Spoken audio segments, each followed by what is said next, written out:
আজকে মুসলমানদের বলা হচ্ছে সন্ত্রাসী। কোনো মুসলমানেরই উচিত না নিরীহ মানুষকে সন্ত্রস্ত করা, ইসলামে এটা নিষিদ্ধ আছে।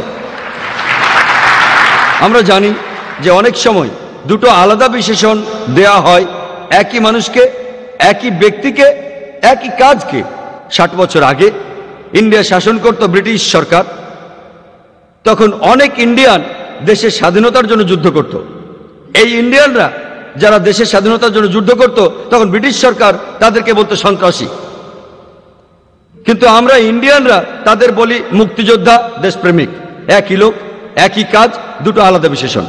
যদি আপনি ব্রিটিশ সরকারের সাথে একমত হন যে ইন্ডিয়াকে শাসন করার অধিকার তাদের আছে, তাহলে আপনি এই লোকগুলোকে বলবেন সন্ত্রাসী। যদি সাধারণ ইন্ডিয়ানদের সাথে একমত হন যে ব্রিটিশরা ইন্ডিয়াতে ব্যবসা করতে এসেছে, আমাদের শাসন করার অধিকার তাদের নেই, তাহলে আপনি এদের বলবেন দেশপ্রেমিক, মুক্তিযোদ্ধা। এই ব্রিটিশ সরকার তারা ভগৎ সিং, চন্দ্রশেখর আজাদ, সুভাষচন্দ্র বোসকে বলছে সন্ত্রাসী। আমরা সেটা মানি মোটেই না। শুধুমাত্র আমেরিকানরা বলছে অথবা ব্রিটিশরা বলছে বলে মেনে নিতে হবে এমন না। আমরা সুবিচারের জন্য লড়াই করব। তারা দেশপ্রেমিক, মুক্তিযোদ্ধা। সেজন্য যখনই আপনি কোনো মানুষকে একটা লেবেল দেবেন, আপনাকে আগে দেখতে হবে সে আসলে কিসের জন্য লড়াই করছে।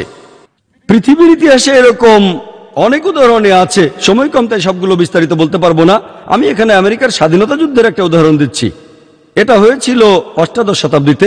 আর আমরা জানি 1775 সালে সেই স্বাধীনতা যুদ্ধে অনেক আমেরিকানই স্বাধীনতার জন্য লড়াই করেছিল। ব্রিটিশরা তখন আমেরিকা শাসন করত। যেসব আমেরিকান যুদ্ধ করেছিল, ব্রিটিশ সরকার তাদের বলতো সন্ত্রাসী। এই সন্ত্রাসীদের মধ্যে 1 নম্বরে ছিল বেঞ্জামিন ফ্রাঙ্কলিন আর জর্জ ওয়াশিংটন। আমরা জানি যে এই লোকগুলোকে সে সময় ব্রিটিশ সরকার বলতো 1 নম্বর সন্ত্রাসী। জর্জ ওয়াশিংটনকে বলা হতো 1 নম্বর সন্ত্রাসী। পরবর্তীতে তিনিই হলেন আমেরিকার প্রথম প্রেসিডেন্ট। তাহলে সেই একই লোক যিনি ছিলেন 1 নম্বর সন্ত্রাসী, তিনিই পরে হলেন আমেরিকার প্রেসিডেন্ট। এভাবে তিনি জর্জ বুশ সহ আমেরিকার সব প্রেসিডেন্টেরই গডফাদার হলেন। চিন্তা করেন, একই লোককে ব্রিটিশরা বলতো সন্ত্রাসী, এখন তারা মিত্র, সবচেয়ে ভালো বন্ধু।